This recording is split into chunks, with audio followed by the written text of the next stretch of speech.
From Rochester, New York, this is Mad Dog Movies, Episode 8.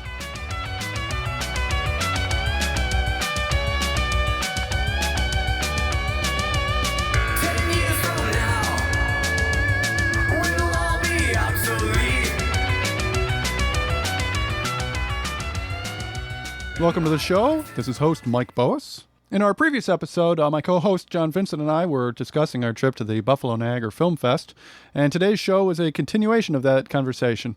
We'll be talking about the film Document of the Dead, and then a little later we talk about our special effects hero, Stan Winston.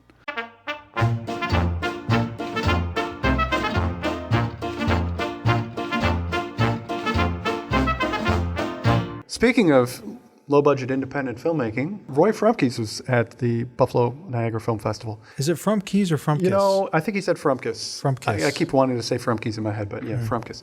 And he was involved in Street Trash and the Stepfather series, and he was there to show his latest cut of Document of the Dead.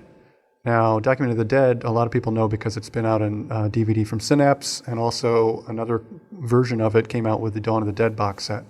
And I thought maybe you had seen it back in the day, but it didn't get a lot of distribution. There was no place for me to see it. You know, it came out when he originally made it, but I don't remember ever seeing it on video. So his main thrust back in '79 was, let's do sort of an educational film about George Romero and the way he works. So it had a lot of stuff in it about the making of Martin, and sort of an analysis of his cinematic techniques in Martin, which was a few years before that, and then how he was working on Dawn of the Dead. 10 years later, he came back and added some footage and shot new stuff when they were doing Two Evil Eyes with Dario Argento. So when they were doing Land of the Dead, he said, hey, let's shoot some more. When they were doing just last year or 2 years ago. Diary of the Dead. Diary of the Dead, and he shot some more then. So now he had to take out some footage to make room for the new footage. And he's like, you know what? If the audience misses it, there's always the old versions on DVD they can go back and watch. So later on this fall probably is when Synapse will release this latest version, the definitive Document of the Dead. And we had an opportunity to see a rough cut of it at the festival, Yep, which is he nice. and his editor were there, and they were sort of looking for feedback. And I gave him a couple tips, and I think I stepped on his toes a little. I was like, it's like, this didn't make any sense to me. He's like, oh, what do you mean? What do you do? I'm like, I don't know. He's like, well, be more specific. I'm like, oh. Way to get us thrown out of the festival. No, there was stuff in there that he had taken some interviews in a party in a hotel room at Chiller. Right, yeah, and that was a little convoluted. Well, he didn't introduce it. Right. So I said, hey, you should tell us where we are. And he's like, yeah, okay, I could just put Chiller, New Jersey, and because that's a convention in New Jersey. And I didn't know why we were in this hotel room. And there were a lot of people from the films, unless you're really on the ball, I mean, because people do not look the same. Yeah. So there are a lot of people coming into the rooms, and then after a while you might realize who they are. Right. But it was the original tough, Barbara from Night of the Living Dead. Right. She looked good. Coming to get you, Captain Barbara. Rhodes. Captain Rhodes, he looks very different now, but he's on the convention circuit. I've always seen him signing autographs. And there was a brief little bit from Tom Savini talking about his remake of Night of the Living Dead. So there's a lot of good stuff in there. And it was good, too, to see. Land of the Dead has got some good extras on that DVD. So what did he do? He actually didn't spend a lot of time with Romero on that. He talked to his daughter and Simon Pegg and Edgar. I can't remember their names now. He talked to the two guys from Shaun of the Dead who were there to do I have to cameos. work on my George Romero impression. Well, back when we were making the film, you see. You gotta adjust your giant glasses. Yes. I saw glass saucers for glasses. I saw Romero speak when he was touring with Bruiser. He came. Yeah, I went to that. And that was. He's a great speaker, and he's very humble, and people are all asking him about the Dead movies, not really about Bruiser. But I liked Bruiser. It was a very bizarre film. Liked it better than Diary of the Dead, that's for sure. Well, yeah. Well, I don't know. I like we talked about this in another podcast, but it's out on DVD now.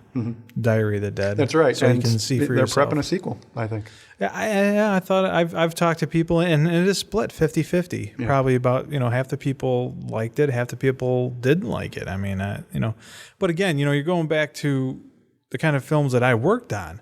It is really more like a low budget I mean, film. Oh, Really, yeah. I mean, which gosh, is really how he loves to work. Yeah, I get the feeling he felt a little handcuffed on Land of the Dead, basically because of time.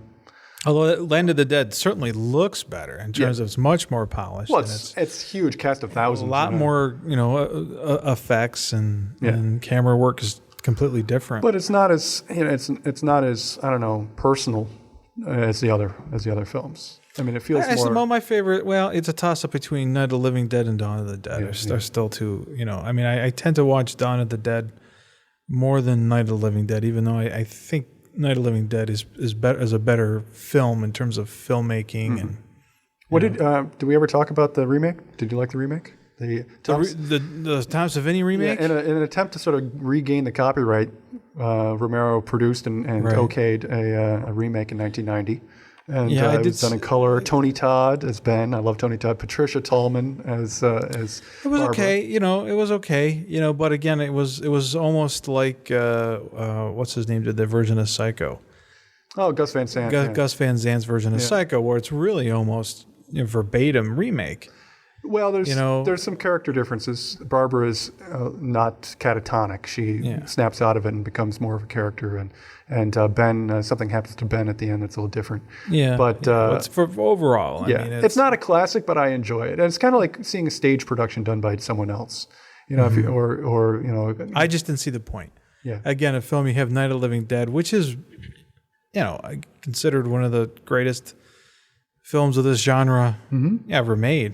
I mean, it really shot these kind of films into the stratosphere. I mean, everybody started making, jumping on the bandwagon trying to make films like this.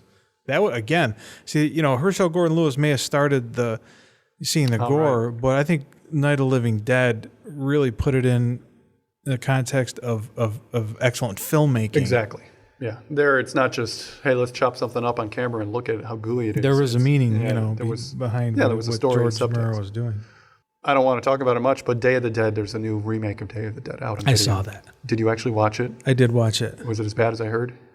It was not good. Yeah. It was not as bad as I thought it was going to be. Oh, well, okay. And it was directed by Steve Miner. From the Friday the 13th movies. Yeah. And again, you're dealing with fast-moving zombies. It was much more like... Don't they crawl up on the ceiling and stuff like that? It was much more like 28 Days Later. You know what turned me off? Is there a puking zombie on the cover? There is a puking zombie in the movie. Yeah, because I saw it on the cover and went, how? Okay, that's just low. I mean, I'm not going to... I mean... put it in the movie, but put it on the cover. It's just like I'm. But it was. I tend, even though I like horror films and stuff. It's rare that I see horror films that are really, really good that I actually like, and so your expectations are so low. They're horribly low. They're very, very low for these types of movies. So when it's not a complete pile of junk, I'm like, oh, okay. All right. Yeah. Okay. Low expectations. Good to keep in mind. Well, when it comes to these films, I mean, I like it. Well, I'll tell you someone that raised my expectations of creatures and creature films was Stan Winston. We'll take a break and come back and talk about Stan Winston.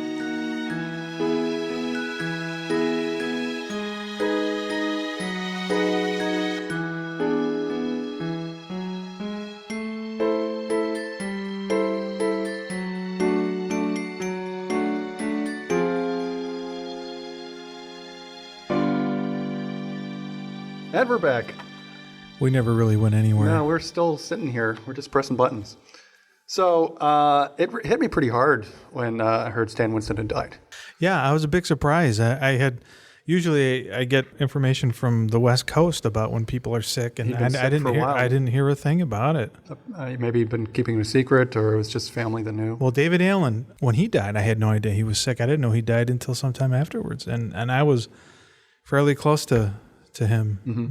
Had you ever met Stan? Or? A couple of times. Really? In fact, at first I was at his studio. I didn't meet him this time, but when it was back in the early 80s, I had a friend of mine that was working on, what was the film that just came out? The Monster, Monster Squad. Thank you, Monster Squad. Yeah. And Stan was doing Monster Squad, and my friend Dave Kinlan was doing the mechanics for all the creatures and stuff for that film. So I had gone out to L.A. to visit my buddy Derek, who was, I think he was sculpting. He was doing a lot of other stuff. Then we went over there to see Dave because Dave was from Rochester. And so I went to Stan Winston's studio, and it was the first thing I see when I walk in is the Queen Alien's head, Right. from Aliens. And I was like, holy mackerel! I guess I'm in L.A. This is the first time I went to Los Angeles. Yeah. And then the Terminator robot Terminator robot wasn't there, but there was all kinds of stuff from the different films. I remember Pumpkinhead, maybe. Well, no, I remember seeing all the heads of Christopher Lloyd.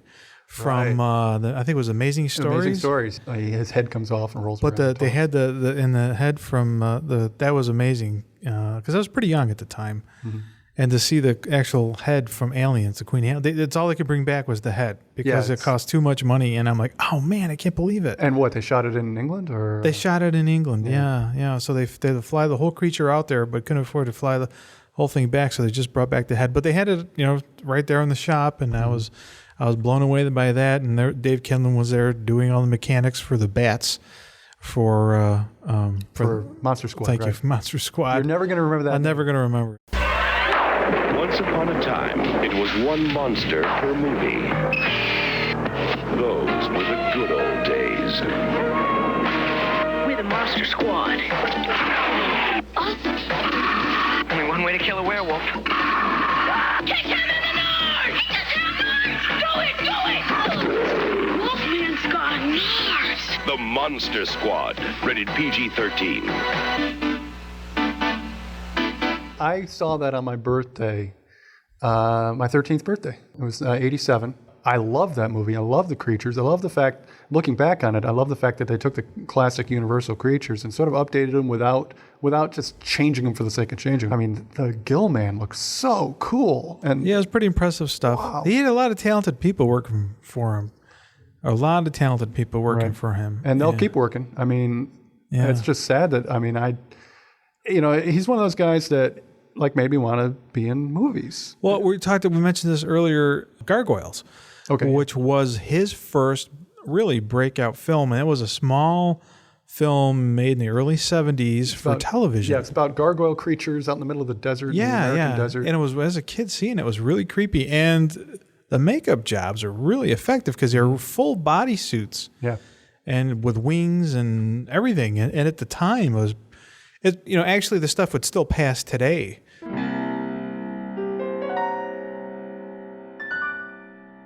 And so it came to pass that while man ruled on earth, the gargoyles waited, lurking, hidden from the light. Reborn every 600 years in man's reckoning of time, the gargoyles joined battle against man to gain dominion over the earth. In each coming, the gargoyles were nearly destroyed by men who flourished in greater numbers. Now it has been so many hundreds of years that it seems the ancient statues and paintings of gargoyles are just products of man's imagination. In this year, with man's thoughts turned toward the many ills he has brought upon himself, man has forgotten his most ancient adversary, the gargoyles. But I met Stan twice. One time was at a backstage at a makeup competition festival. Mm-hmm. Oh my God, that was so long ago. Was Screaming Mad George there? So, God, what a whack job. Screaming Mad George was there. He was the one that was running this show. And I remember this young kid named Eddie Yang, who was who I got to know a little bit out there. 17-year-old kid, Eddie Yang. He had done this makeup thing and was entering the contest, and he did pretty well. So I had helped him backstage with his outfit, and so I had a chance to meet Stan and Rick Baker, and it was just nothing more than hello, nice to meet you kind of thing. Mm-hmm. But it was still pretty interesting. And Eddie Yang went on to do sculpting for Rick Baker, so sure. He did a lot of the big movies that you see. And then when I met him one other time, I can't remember what it was. What was the premise of the show? Was it like paid audience that come in to see? Yeah, it was very strange. It was a very strange thing, and people don't know what Screaming Mad George was or is. He was a gentleman that was from Japan. He was in the special makeup effects and a very bizarre person. He did a film called Society with Brian Yuzna. And which was, I can't even describe what the makeup effects stuff he did. But he also did. The climax of Society is this like mass orgy of flesh, all the bodies morphing and changing and melting into each other. It's one of those underground, cult movies that really gross and disgust lots of people. I talked to him, the few times I talked to him he was incoherent. He was just a strange. I remember this one story that he used to wear makeup. He used to wear eyeliner and blue, eyeshadow and make his cheeks all rosy and puff his hair out.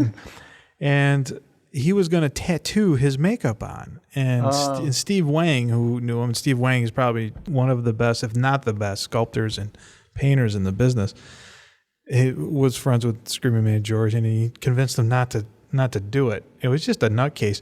And he came out they had this band on somewhere the videotape is out there. They used to sell the videotape. I'm actually in the videotape that they sold.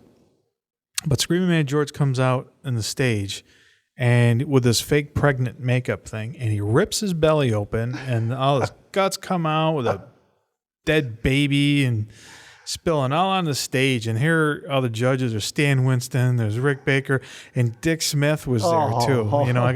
So all these guys, I'm like, oh my God, you got to be kidding me. He eventually ended up going back to Japan. Yeah, Screaming Mad George. But he did we talked about the movie that I worked on called Freaked. That was a pretty big budget show, and my job, there was a scene in the film where all these businessmen get covered in all this goo that makes, circus freaks. Right.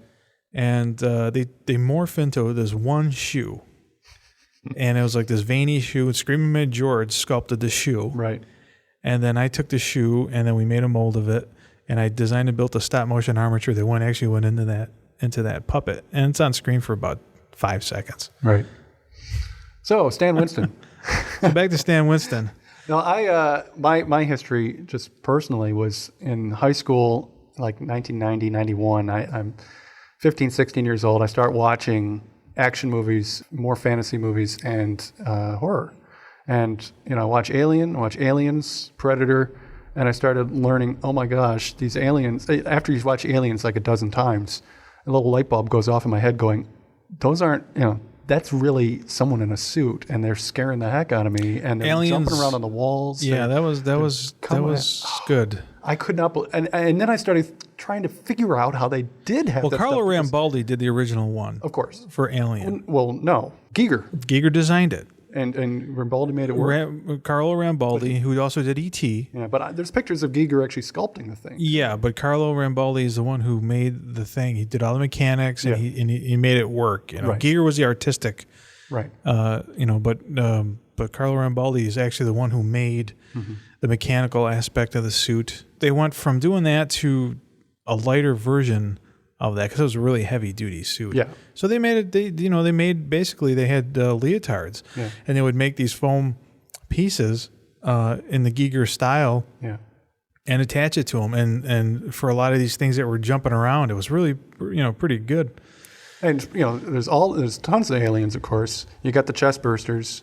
Yeah, I mean the face huggers, and you got the Queen Alien, which is just that's what impressed me, and what coming from a guy who's miniature effects guy, and James Cameron kind of had the same background that I did in the sense. Sure. He started off doing this low budget visual effects, working for Corman, so he utilized quite a bit of the miniature effects, and if you watch the sequence where the payloader and the alien are kind of fighting each other. Mm-hmm.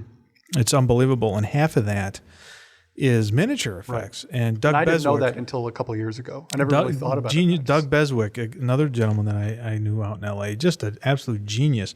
He also worked for Rick Baker and did American Werewolf in London, and he everything. And he was one of the forerunners of the whole mechanics concept behind visual effects. Mm-hmm.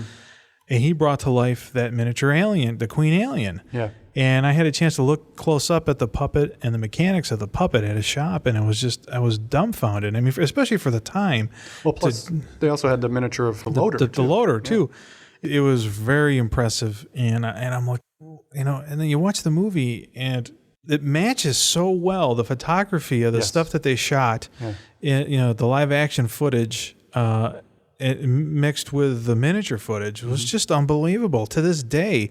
And that's a testimony to James Cameron because of his effects background, and as a director, and Doug Beswick and some of these other guys that worked on this stuff was just absolutely amazing. To this day, I mean, there's no computer graphics, no computer compositing, nothing. It was literally set the camera up, shoot the stuff, build a miniature setup that looks just like the full scale.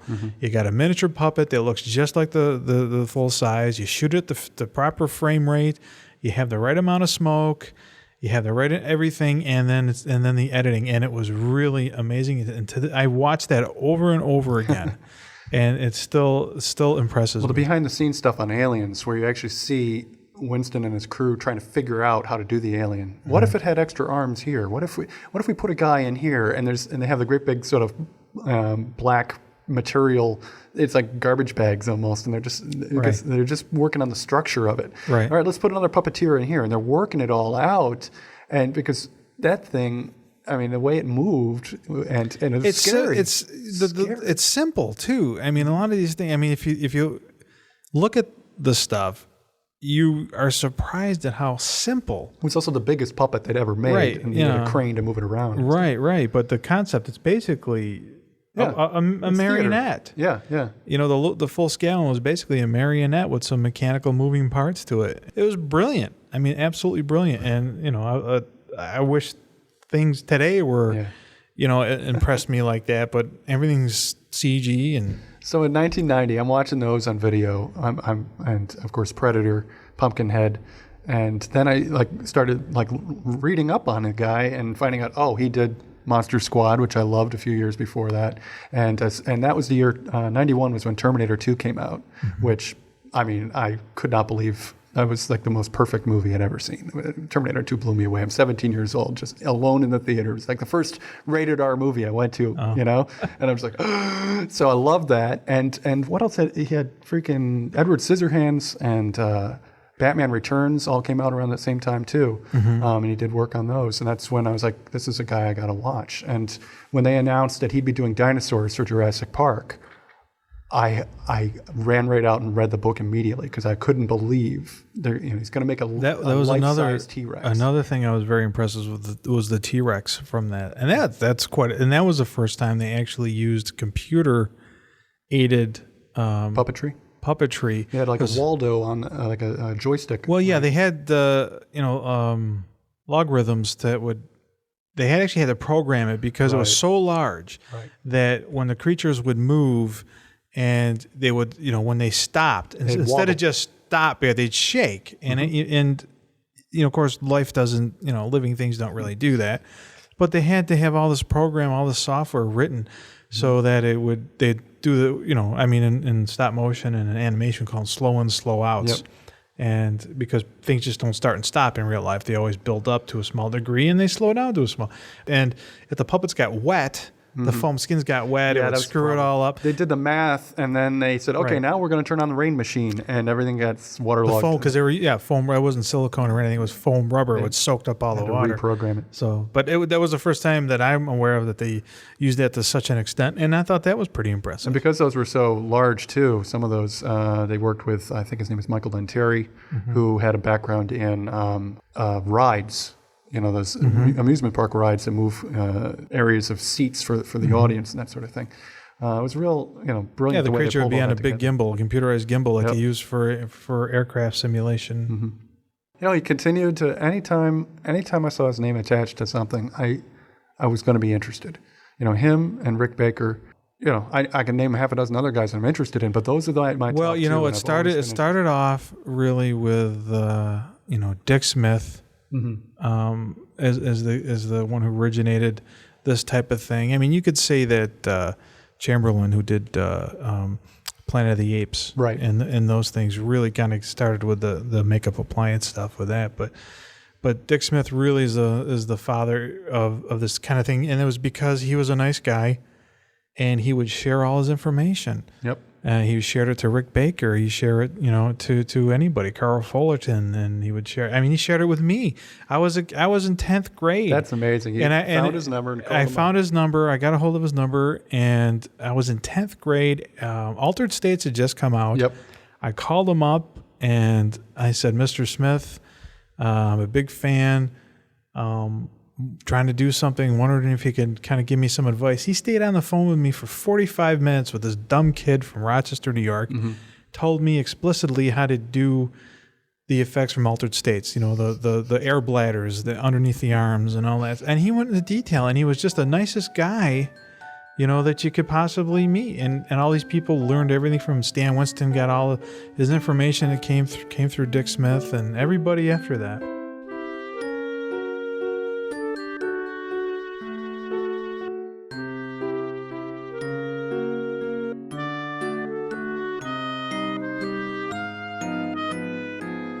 Well, that'll wrap it up for another episode of Mad Dog Movies. So soon. So soon. Ah, yes. Well, we've rambled, and I don't know, felt good to get back, get our sea legs back.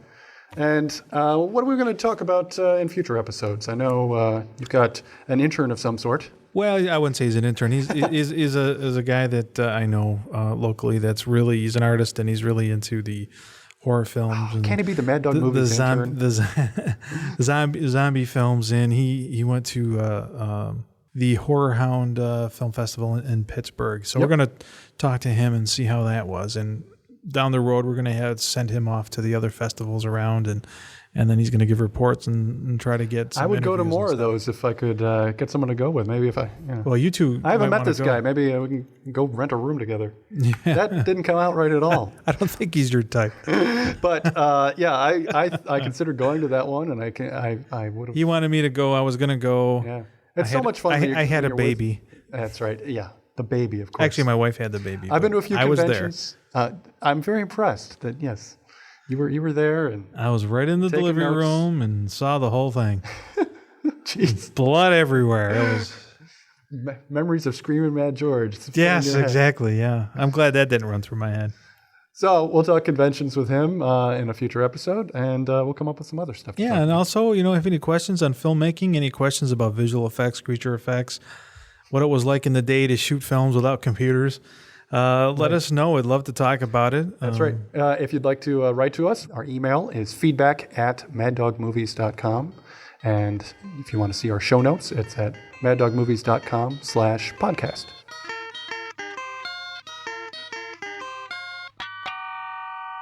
Music for this episode was provided by Keith Handy. Visit him online at keithhandy.com.